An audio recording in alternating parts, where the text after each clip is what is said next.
Okay, we are live.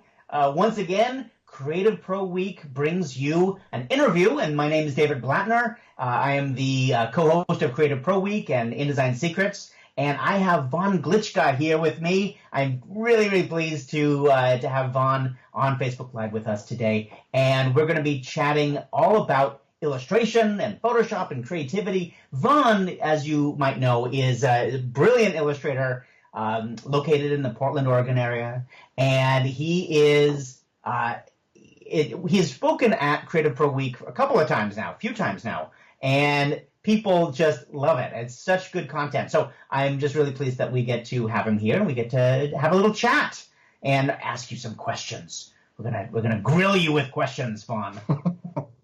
So first of all, let me just have you. I did the quick version of the introduction. Can you just say a couple words about yourself and the work that you do? Sure. We're a small two-person boutique design firm, just me and my oldest daughter, Savannah. And most of the work that we produce is on behalf of other agencies. We have some of our own clients as well, but most of it is in the capacity of what I call a hired creative gun to create on behalf of other people's clients. Great. And it's primarily, you do a lot of logo work and sort of editorial illustration and that sort of thing. Is that right? Yeah, a lot of brand-centric work, whether it's logos or used within a campaign. Okay, and people should definitely check out Vaughn's work at glitschkastudios.com. I think that it should be in the corner there when we see the overlay. So check out Glitschka Studios, and also, of course, you can check out Vaughn in person at Creative Pro Week. Next June, Vaughn will be speaking at Creative Pro Week here in Seattle. So I'm very pleased about that. So, you know, you've been using Illustrator. I want to go back to the early days because you've been using Illustrator for a very long time, right? 16 years now. 16. Were you a freehand user before then? I've actually used Illustrator a year longer than I did freehand. Wow. Wait. Yeah. Oh, so you were before Illustrator using freehand for 15 years. That's right. And then you made the switch, and now you have passed that threshold. I finally surpassed it. Do you still sometimes dream of freehand? Do you have that feeling of, you know, if only I could? Yeah, actually I do. Certain features I do, yes. The thing about freehand, freehand has a special part in my heart, a special place in my heart. It was such a lovely piece of software in many ways. It was very frustrating in other ways, I have to say, but in some ways it was wonderful. And the one thing that freehand did that made my life a very happy place was Postscript patterns. You could do custom Postscript patterns. And back in the early 90s, late 80s, early 90s, I was doing custom Postscript stuff. And so I was actually inserting these custom tweaky patterns into freehand, and you could just never do that with any of the Adobe apps. But they let you do that with freehand. Do you remember that? I have no idea what Postscript patterns are. What is that? Oh, so with Postscript patterns, Postscript is sort of the underlying language, the programming language on which most of publishing is built, right? So for those of you who are listening out there in video land, so you can typically, if you draw something and you print it, if you draw something from InDesign or Illustrator, and you print it, it gets converted into this programming language called Postscript and then handed off to the printer. So Postscript is the programming language that you could actually write in. I mean, humans can write in it. It's really tweaky, but you could do it. And what freehand let you do was write your own custom weird Postscript bits and attach them to objects. And you could say, fill this circle with this custom little Postscript thing, and you couldn't see it on screen. It would just fill it up. It'll just say, yeah, we're going to throw something in here. But when you printed to your Postscript printer, it would insert it. It was this really totally crazy workaround. Okay. And yeah, so I do remember that. So I was able to do all these custom things in the early days, like cartography backgrounds, the fills for cartography. and for, strange squiggle lines and all that sort of thing. Anyway, I'm going way off topic here, but it was freehand. It was just fun that freehand let you do all these crazy things. So you've been using Illustrator. Let me get back on topic here. Focus, David, focus.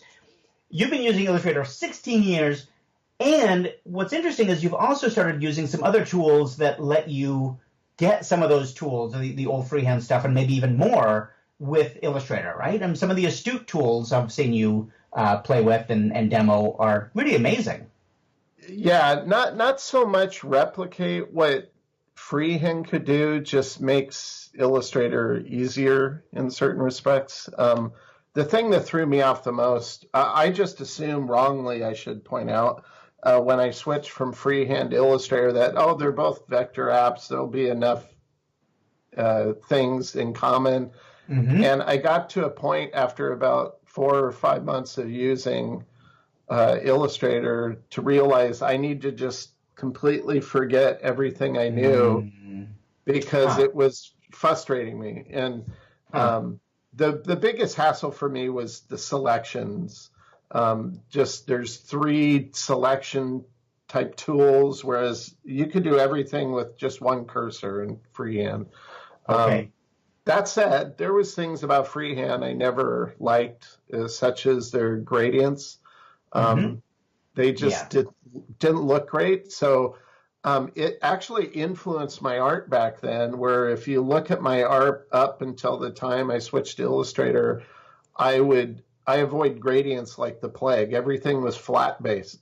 Okay. And it kind of lent to the aesthetic that I did a lot.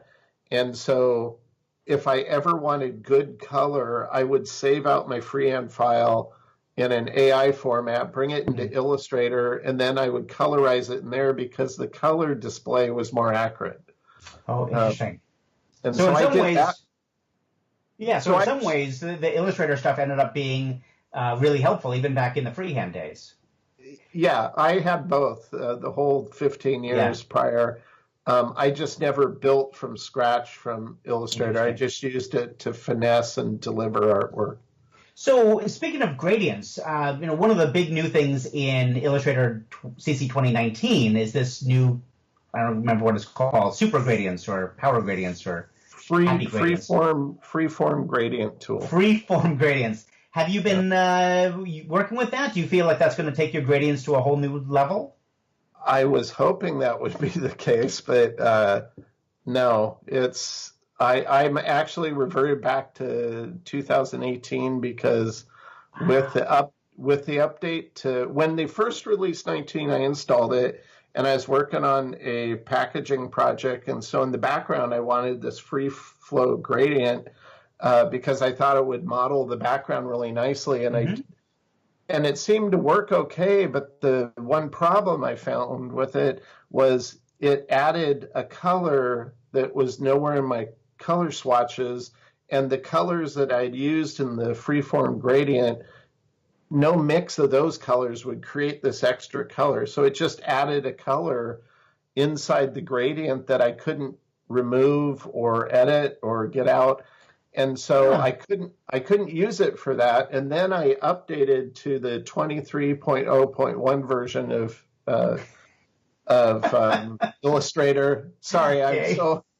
I have to say it like that so people know exactly the one that has the problem. Okay. It was the second chance. I was starting to set up some files for my next batch of DVG lab movies that I do for LinkedIn Learning, and I wanted to demonstrate the new features. So I created this artwork, and it was a compound shape. And I went to apply the freeform gradient to it, and it just bogged down my machines, like just unbelievably bogged down my machine. Wow. And I'm on an iMac Pro with like 8 cores, and there's no reason that should happen. Right. And but the main problem that I discovered was on some compound shapes, the freeform gradient won't go through some shapes. They're just empty. And so I turned around and gave that file to Adobe and pointed out, what the problem was. And I think they're looking at it now. But I reverted back to 2018 because it was also started crashing on me. And 2018 was like, for the first time since, I don't know, 3 or 4 years, really, really stable. So I went back to that. I'm going to wait until they fix things. You know, the Adobe, you and Adobe have this thing. I mean, they constantly keep coming up with new amazing versions, and you bang on them, and you seem to break Illustrator better than anybody. I don't know what it is, but you have a knack, and that must drive them crazy. You keep finding. This is just my opinion, but I think the development, the beta testing of at least Illustrator, I can't speak for other applications since I'm not part of the process, but I say they have a flaw in that most of the beta testing isn't really real world work. It's just kind of noodling around with things. And I discovered these recent bugs in the freeform gradient tool. It just took me 2 projects in to discover both of these things. And so I made the argument that I posed to Adobe actually the other day, saying you should have a separate finite team of, I don't know, let's say 10 creatives, each one focused on a different discipline that they used Illustrator for, and then figure out a budget to cover time and expense for if something crashes or something doesn't work, and just cover their time for that development period. And then that way they can give you real world beta testing. They're actually doing work, and along the process they discover these things.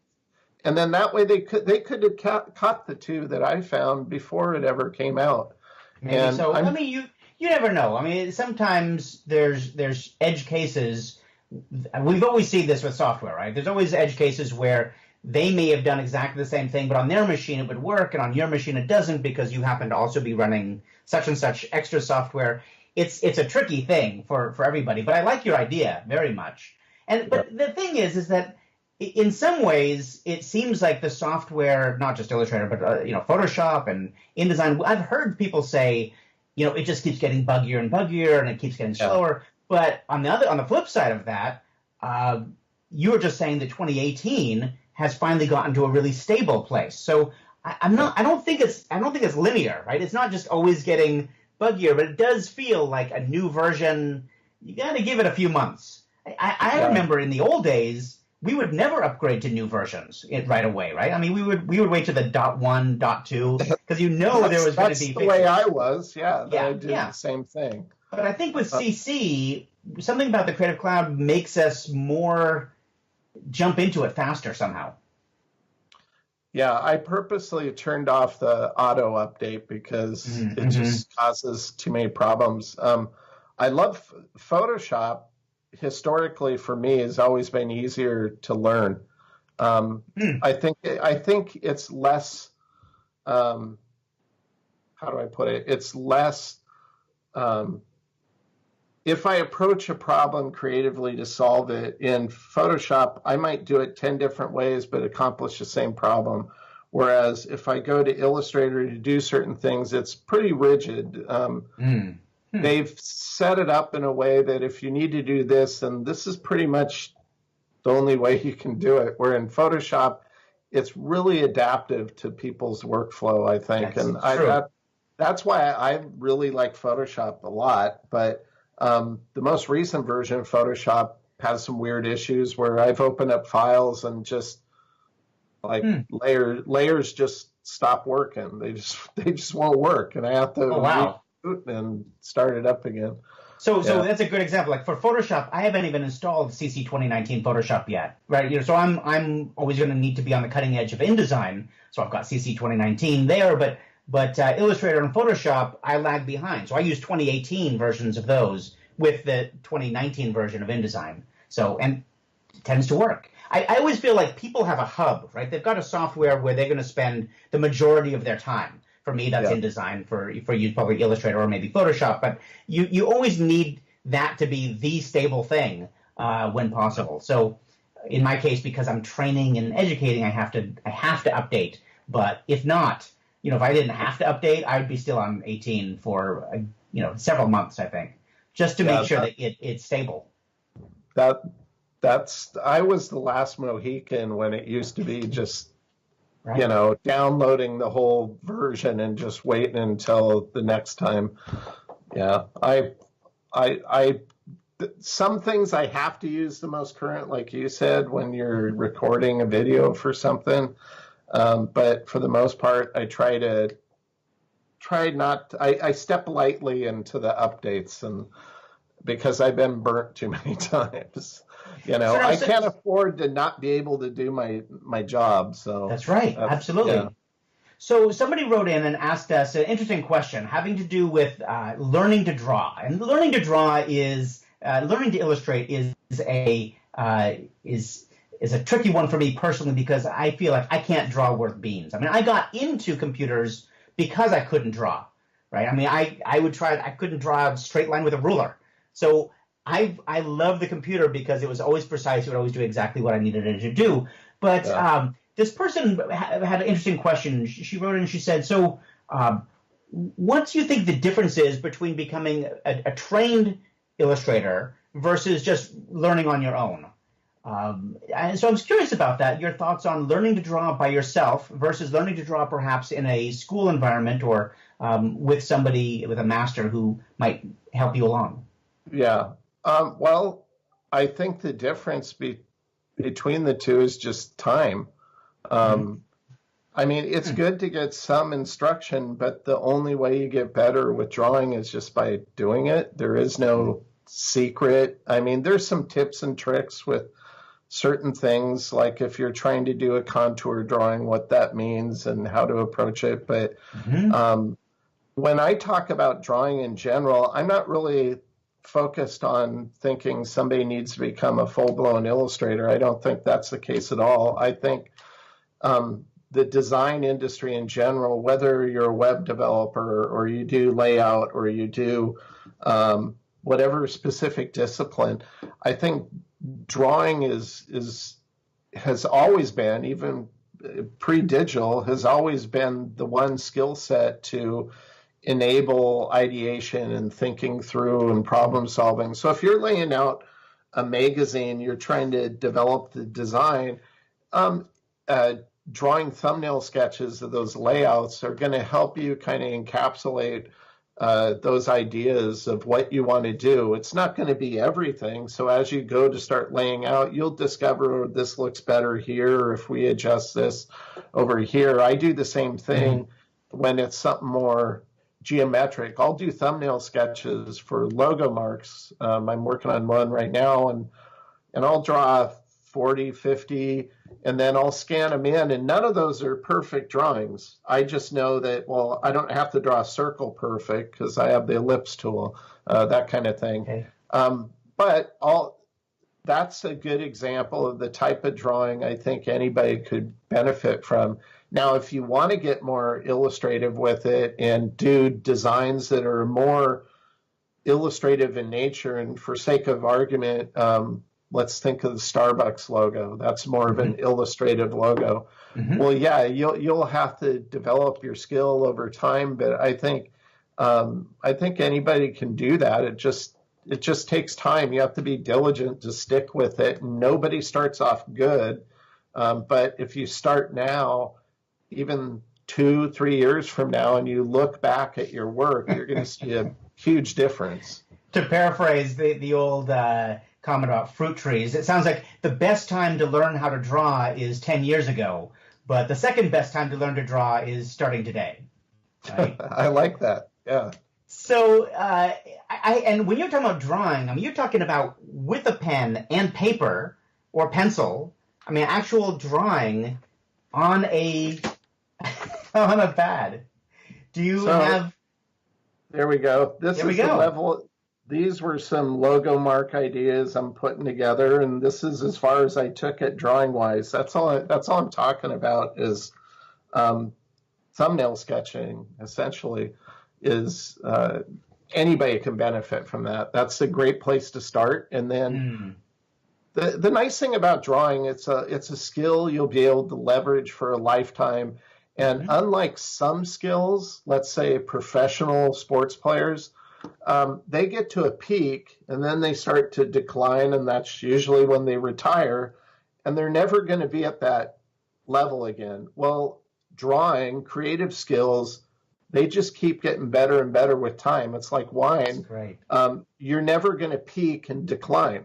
Yeah. You know, the only time you decline is if you just stop doing something, and then it's just you know, you're kind of backsliding to a previous point in your skill set. So that's the nice thing about, I think, about our industry is that's why there's so many great older designers who I looked up to when I was in art school.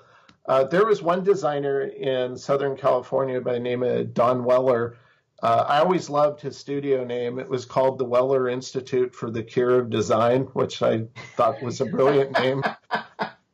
And he's kind of out of the industry now, but he's doing all this really great, like Western fine art now. So he's just kind of progressed to the next stage of his life, but he's still being amazingly creative. So with drawing, first of all, I have to ask you, can you draw? I mean, so much of your work is very stylized, and it's. I mean, when I look at your work, I often have this feeling of, well, it's so simple, and yet it's really difficult to, you know, like I couldn't do it. I mean, it's very complicated in its simplicity. Does that make? I don't know if that makes any sense. But could you draw photorealistically? I mean, could you draw? You know, if I said I need a face with a shading and make it look real, could you do that? I could, but I really don't like doing that. When I was in, a lot of people don't realize this. I posted a few things over the years where it goes back to art school, where nobody told me to find your own style. So I just thought if I'm illustrating something, it's supposed to be kind of realistic of sorts. And so all my paintings I did back then, I did a big colored pencil one. It was of Wayne Gretzky, and that was photorealistic looking. Okay. And I posted that and some other things a few times, and people look at it and they go, "You did that?" Like they're so used to seeing my digital work, they don't think that way. It's just there's a lot of great illustrators out there who do impeccable photorealism, and I'll let them deal with that. I just like sticking with my own perspective and distort things the way I like to, graphically and otherwise. And you did a piece for lynda.com/LinkedIn Learning on, I think, was it 21 days or 14 days of drawing? Is that, I can't remember the number of days. 21 days. It was 21 days. And that's out there. Do you recommend, now you were releasing those like once a day, but would you recommend people go through that and really watch it one per day and then go off and practice? I would recommend them checking out the 5-day drawing challenges. It's a little more sustainable. Okay. It's a little hard if you don't draw on a regular basis to do a 21-day and stick with it. So check out, there's about 4 or 5 different 5-day ones they could check out. Those are easy. And if you like those, do the next one. And then if you get through all those, then try the 21-day one. Yeah. Okay, great. Okay, I didn't realize that. We'll point people to those as well. Well, this is great. We're going to have to finish here, but it is such a pleasure to connect with you, and I really get to see you, right? I mean, I get to see you typically once or twice a year, and so here, this is like a bonus time where I get to see you through this interview. So I really appreciate you taking the time to hang out with us and to share some of your perspective and background on all of this. And and it's going to be great. I'm really looking forward to seeing you in Seattle. Vaughn will be speaking on vector illustration and creating all kinds of cool things. We're not releasing the topics quite yet. We haven't decided on the exact names, but it will be all the cool stuff around vectors and Photoshop and all the cool things that Vaughn does at CreativePro Week in Seattle and that's at the PSAI event as part of Creative Pro Week. PSAI is the Photoshop and Illustrator conference for designers, and that will be June 10th and 11th, again, as part of Creative Pro Week in Seattle. So check out CreativeProWeek.com, and you can read more about Vaughn there. And registrations, be sure to register before the early bird so that you can save your spot and save yourself some money as well. That would be good. Okay, I think that's it. Erica, our trusty controller in the background, is going to be taking us out here. But thank you for joining us, and we will see you again here on Creative Pro Week soon. I think next 2 weeks from now, we'll be seeing you again with another interview. So thanks very much, Yvonne. It's been a pleasure. Thank you.